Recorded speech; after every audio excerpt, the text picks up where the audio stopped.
penjelasan tentang penelitian sejarah. Apa yang dimaksud dengan sumber sejarah?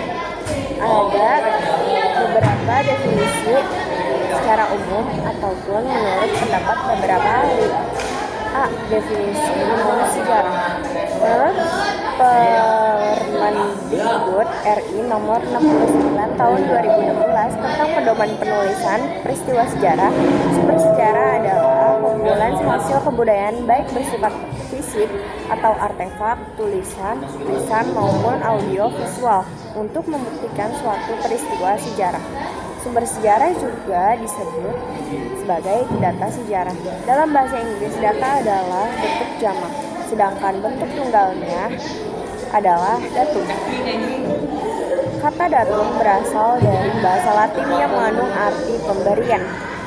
Kata data diserap ke dalam bahasa Indonesia dengan pengertiannya menurut Kamus Besar Bahasa Indonesia adalah keterangan yang benar dan bahan nyata yang dapat dijadikan sebagai dasar kajian, analisis, atau kesimpulan.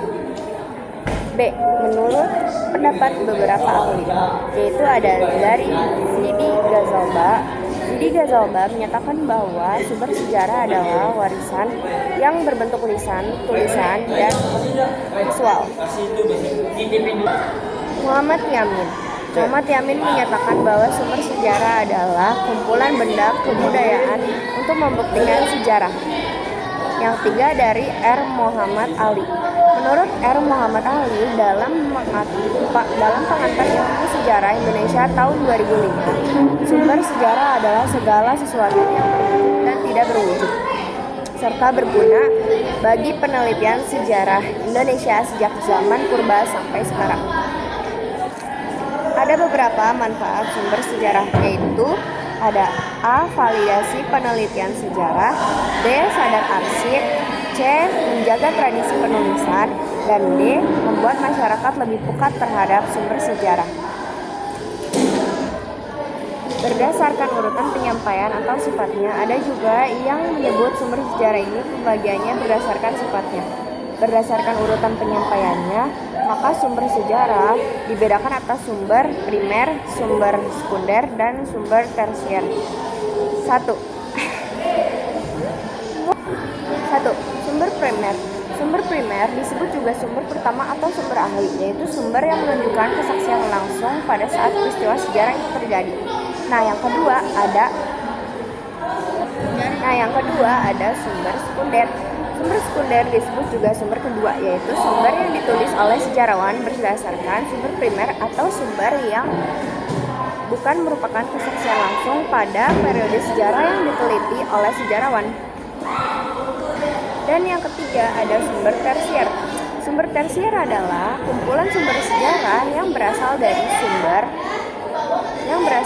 sumber sejarah sekunder yang telah ditafsirkan kembali berdasarkan bentuk dan jenisnya. Sumber sejarah berdasarkan bentuknya dapat dibagi menjadi 4 jenis, yaitu sumber tertulis, benda atau korporal, lisan, serta sumber rekaman. 1. Sumber tertulis.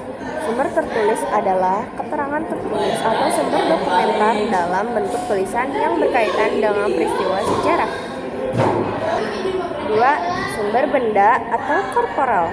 Sumber benda disebut juga sumber korporal, yaitu sumber sejarah yang diperoleh dari peninggalan benda-benda kebudayaan. Yang ketiga ada sumber lisan. Sumber lisan adalah keterangan langsung dari pelaku atau saksi dari peristiwa sejarah.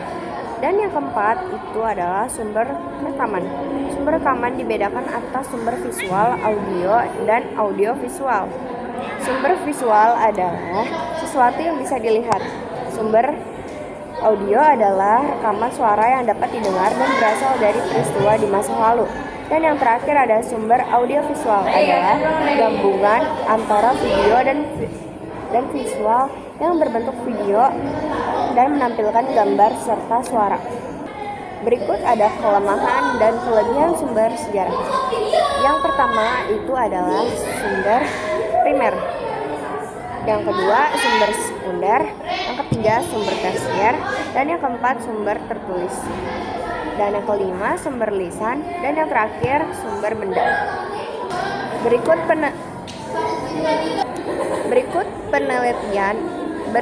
pengertian monyet. Itulah penelitian sejarah dari saya. Sekian dari saya. Wassalamualaikum warahmatullahi wabarakatuh.